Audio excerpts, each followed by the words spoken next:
এমন কি ভূত গোমাতার হারাম জাদাটা এখানে কি মরতে এলো রে বাবা? ও বুঝে গেছি বুঝে গেছি, এ নিশ্চয় ওই শালা চাকরের চাকর। কি কেলেঙ্কারি কাণ্ড! ও জায়গার কোন একটা শালা ছেলে এসে আমাকে কিনা বলে শালা চাকর। বস, ইয়ে মানে বলছিলাম কি বস, কি ওই মাটি দেব শুনতে পাচ্ছিস না? বুঝতে পারছে বস? এই হারামজাদা আর একটা বাজে কথা বললে না তোর মাথাটা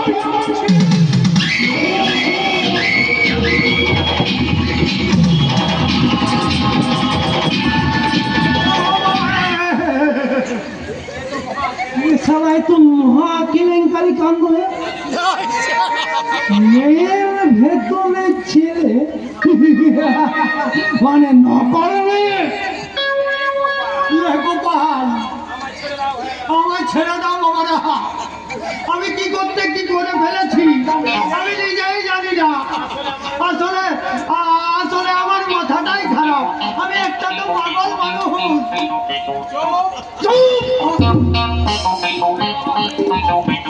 আমার করে ধমকাবেন না বাবা, আমি পোশাক সুবাক না, আমি হাতের মানুষ।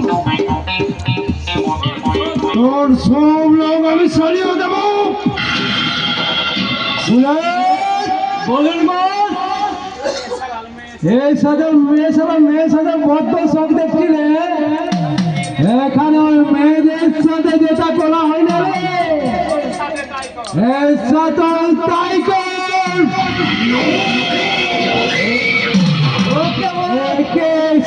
একেবারে ল্যাংটো করে দে।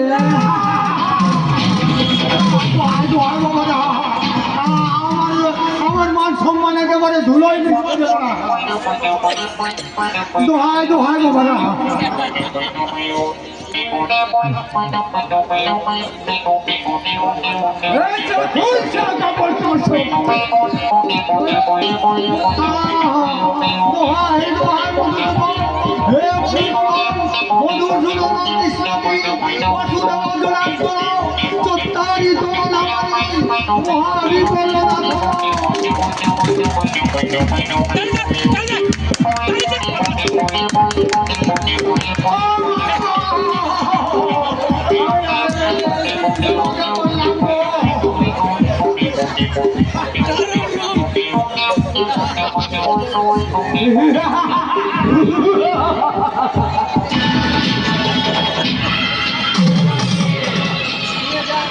সালা নিয়ে যাও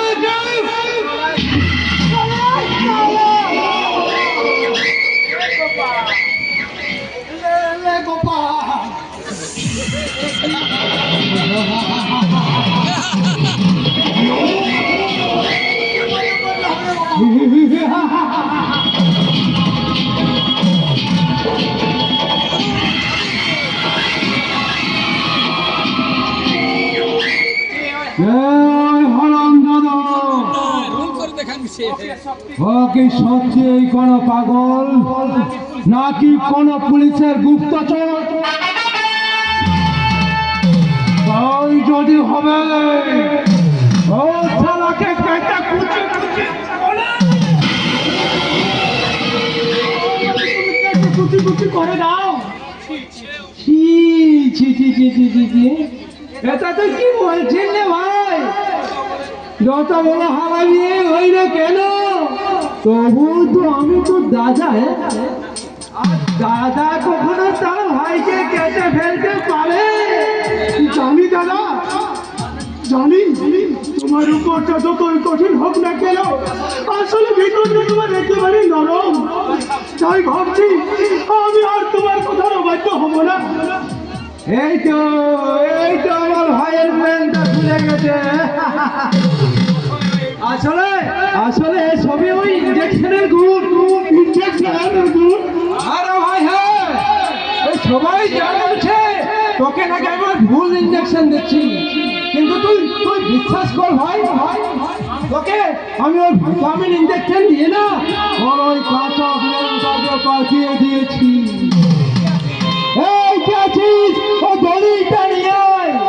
10 মিনিট দাদা ওই দলিলে সই করার আগে আপনার কাছে আমার কিন্তু একটা আবদার আছে। হ্যাঁ রে ভাই হ্যাঁ বল বল তোর যে কোনো আবদার আমি রাখবো। তুই তুই বল কি চাস তুই বল। তোমার ওই দলিলে সই করার আগে আমি আমার স্ত্রী শাহরুখকে ফিরে পেতে চাই। কি বললি তোর স্ত্রী শাহরুখ এই কেলেঙ্কারি কান্দা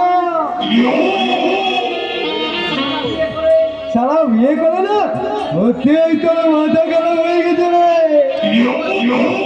অবশ্য সবারই তাই হয় দাদা তাই বলছি যদি বাচ্চা যাস তাহলে তোর ওই বউটাকে ভুলে যাও। আরে বউয়ের থেকে আমি দামি জিনিস তোর জন্য জোগাড় করে রেখেছি রে। এই এই কে আছিস? মিস্ত্রি ছেলেকে এখানে পাঠিয়ে দে।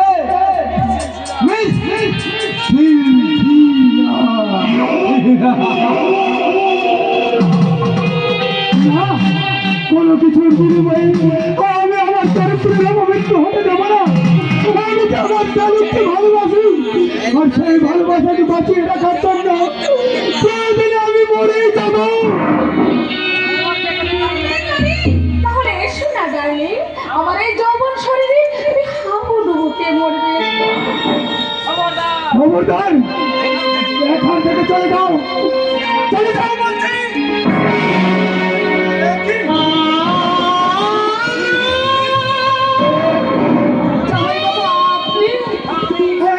আমি জীবন যন্ত্রণায় বিভক্ত হেরে যাওয়া এই মৃত্যু প্রায় একটা জীবন। কিন্তু তুমি তো একটা সম্ভ্রান্ত পরিবারের সুশিক্ষিত মেয়ে। তাহলে তাহলে তুমি কেন কেন এমন নগ্ন জঘন্য ভিন্ন জীবনে এসে গড়ালে? আমার কথা থাক জামাই বাবু, তার আগে আপনি বলুন আপনি এই অবস্থা এখানে কেন? আর আমার দিদিভাই কোথায়? তোমার দিদিকে আমি হারিয়ে ফেলেছি। হারিয়ে ফেলেছেন? বিয়ের পরে যখন আমরা ঠিক ওই বোম্বাই যাওয়ার জন্য প্রস্তুত হচ্ছিলাম ঠিক তখনই আমার ওই শয়তান দাদা তার পোশাকুন্ড পাঠিয়ে আমাকে কৌশলে এখানে তুলে আনে আর এইভাবে বন্দি করে রেখেছে।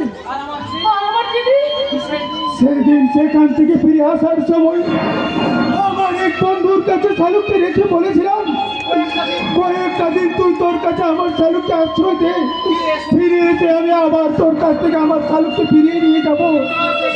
কিন্তু আর যে কোনোদিনও আমার শালুকের কাছে ফিরে হবে না এ কখনো আমি কল্পনাও করতে পারিনি শিউলি, কখনো কল্পনাও করতে পারিনি। জামাই বাবু হায় ভগবান, আপনাদের জীবনে এত বড় একটা দুর্ঘটনা ঘটে গেল। আর আমরা ভাবছি আমার দিদিকে হয়তো আপনি কোথাও অন্য বিক্রি করে দিয়েছেন। ভাবো আমার সম্বন্ধে তোমরা আরো নোংরা কুৎসিত কিছু ভাবো, আমার তোমরা অভিশাপ দাও। আমি যে আর বাঁচতে চাই না শিউলি, আমি যে আর বাঁচতে চাই না। বাঁচতে হবে জামাই বাবু, এখানে আমাদের শত্রু যেমন আছে তেমনি বন্ধু একদম আমাদের আছে, তার হাত ধরে আমরা ঘরে ফিরে যাব। তুমি ঠিক বলেছো শিউলি, তোমার সেই বন্ধুর সাথে হাত মিলিয়ে আমরাও শয়তান ততলা গণেশকে ফাঁদে ফেলার চেষ্টা করব আর তোমার সেই বন্ধুর মাধ্যমে খোঁজ করব আমার ওই হারিয়ে যাওয়া শালুককে। কিন্তু কিন্তু কার কাছে কোথায় রেখে এসেছেন আপনি আমার দিদিকে?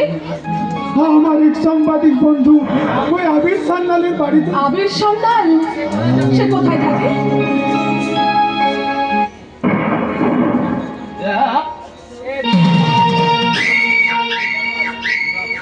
এসো মহা কেলেঙ্কারি কাণ্ড। ইচ্ছে করছে ওই হারাম দাদার হারাম জাতি